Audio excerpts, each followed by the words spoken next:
नमस्कार दोस्तों, स्वागत है आपका A to Z स्टोरीज अद्भुत ऑफिशियल पर। यमलोक से क्या किसी की वापसी हुई है? जो मर गया कहते हैं मर गया है, लेकिन वो मरा हुआ व्यक्ति कभी जिंदा हुआ है। ऐसा ही है अमित के गांव के बगल में एक गांव है। ये घटना वहीं की है।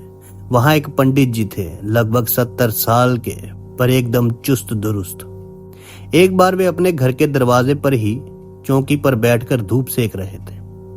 दरअसल बात यह थी कि जाड़े का मौसम था, कड़ाके की ठंड पड़ रही थी, दोपहर का समय हो गया था, पर लोगों के शरीर की ठिठुरन जाने का नाम ही नहीं ले रही थी।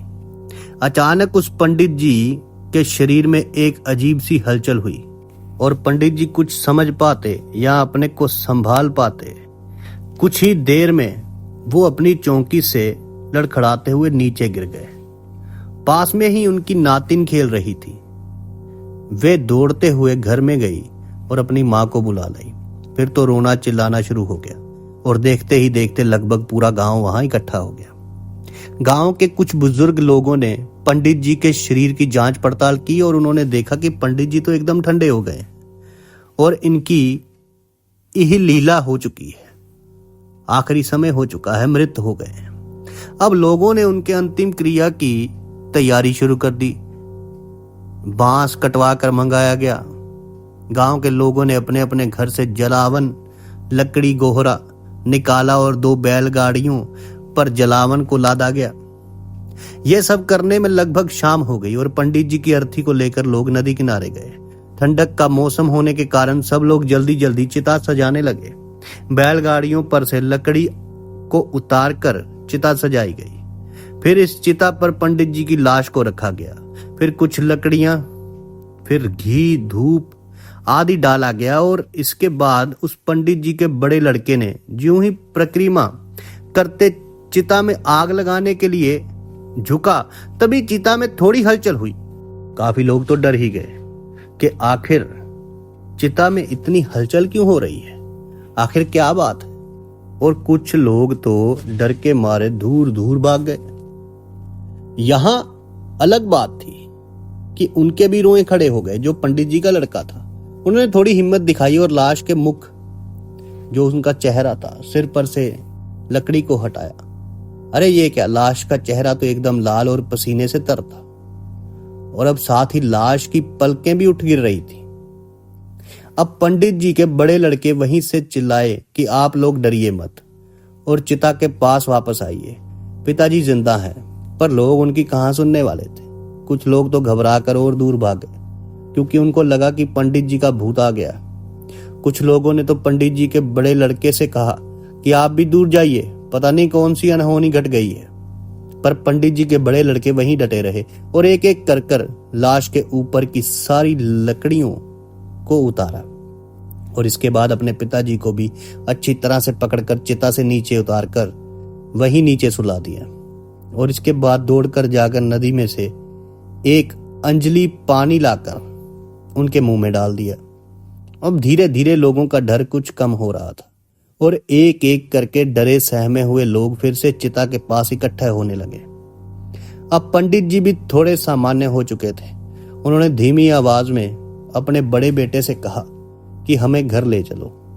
अब फिर से उस पंडित जी को बैलगाड़ी में सुलाकर घर लाया गया। फिर एक झोला छाप डॉक्टर को ही बुलाकर बोतल चढ़वाया गया। 2-3 दिन बाद फिर से पंडित जी एकदम भले चंगे, यानी कि पहले जैसे हो गए। ये बात अब जो पूरे जवार में फैल चुकी थी कि फलां गांव के फलां बाबा मरकर जिंदा हो गए हैं। वे चिता पर से उठकर घर आए। रिश्तेदारों के साथ ही बहुत सारे लोग भी दूर दूर से बाबा के पास आते थे और कौतूहल से उन्हें देखते थे, हैरानी से देखते थे। इस घटना के घटने के लगभग 8-10 दिन बाद कुछ लोग पंडित जी के दरवाजे पर बैठकर इसी घटना का जिक्र कर रहे थे। कोई कह रहा था कि बाबा मरे नहीं थे और उनका प्राण छिप गया था और 7-8 घंटे बाद फिर वापस आ गए। पर कुछ लोग मानने को तैयार ही नहीं थे। उनका कहना था कि उन लोगों ने खुद ही बाबा की जांच पड़ताल की थी और बाबा एकदम ठंडे और पीले हो गए थे। अभी उन लोगों की ये बात चल ही रही थी कि बाबा जो पंडित जी थे वो घर में से बाहर निकले और बोल पड़े कि वास्तव में वे मर गए थे। बाबा की ये बात कुछ लोगों को मजाक लगी, पर बाबा ने जोर देकर ये बात कही। फिर बाबा ने उस घटना का जिक्र कुछ इस प्रकार से किया।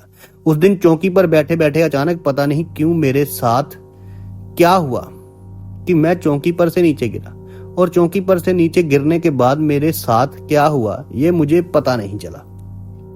हाँ, पर कुछ समय बाद मुझे अचानक लगा कि मुझे कुछ लोग उठाए ले जा रहे हैं। वे लोग वापस आपस में कुछ बातें कर रहे थे, पर मेरी आंखें बंद थी। अब मैंने धीरे धीरे प्रयास करके अपनी आंखें खोली तो क्या देखता हूं कि मैं 2-3 लोगों के साथ उड़ा जा रहा हूं। हाँ, पर वे लोग कौन थे ये मुझे पता नहीं। वे लोग देखने में थोड़े अजीब लग रहे थे और उनका पहनावा भी थोड़ा अलग ही था। और हाँ, मुझे अब डर नहीं लग रहा था और ना ही मैं ये समझ रहा था कि मैं मर गया। मैं तो बस उन लोगों के साथ उड़ जा रहा था।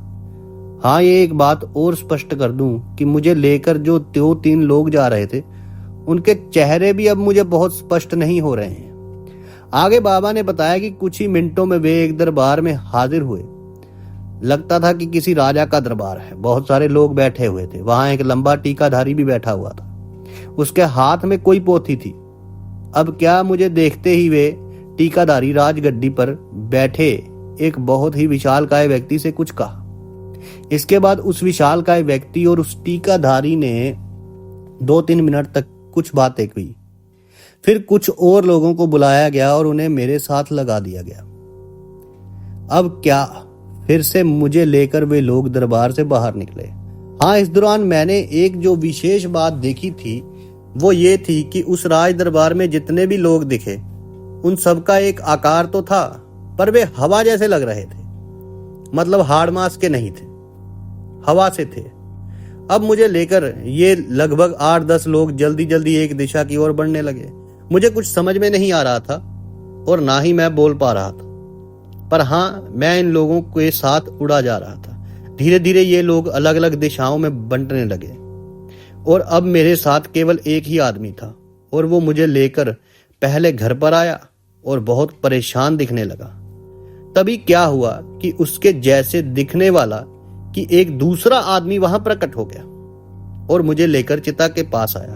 हाँ, चिता के पास आने तक तो मैं संज्ञान था, पर उसके बाद क्या हुआ मुझे पता नहीं। और बाद में मैं जाग पड़ा और मुझे अजीब लगा कि मुझे यहाँ चिता पे क्यों लाया गया है। बाबा ने आगे कहा कि उन्हें लगा कि उस राज दरबार में वे टीकाधारी उस विशालकाय व्यक्ति से कह रहा है कि इसे क्यों लाया गया है, किसी और को लाना था। खैर, जो भी ये घटना सही हो या गलत, पर उस पंडित जी को जानने वाले हर व्यक्ति यही कहता था कि यह घटना बिल्कुल सही है, क्योंकि बाबा कभी कभी झूठ नहीं बोलते थे और अपने असूलों के बहुत पक्के थे। इस घटना के 5-6 साल बाद तक बाबा जिंदा रहे और अपनी इन यादों को लोगों को सुनाते रहे। हाँ, यहाँ एक बात और बता दूं कि फिर से जिंदा होने के बाद बाबा के जीवन में बहुत सारे बदलाव आ गए थे। इस घटना के बाद किसी ने भी बाबा को ना गुस्सा करते देखा ना बीमार पड़ते। बाबा का जीवन एकदम बदला बदला लग रहा था। वे अपने से मिलने आने वालों से बहुत प्रेम से मिलते थे। अब इस घटना में कितनी सच्चाई है मुझे नहीं पता। मैंने ये घटना सुनी और आप लोगों से साझी कर दी। मृत्यु से वापस लौटे थे पंडित जी। अब ये तो पंडित जी जाने कि उन्होंने क्या देखा और कहां चले गए थे। जल्दी मिलते हैं एक नई वीडियो के साथ। तब तक के लिए आप सबका धन्यवाद। साधु संत फकीर गुरु रहबरों की सदा ही जय जयकार।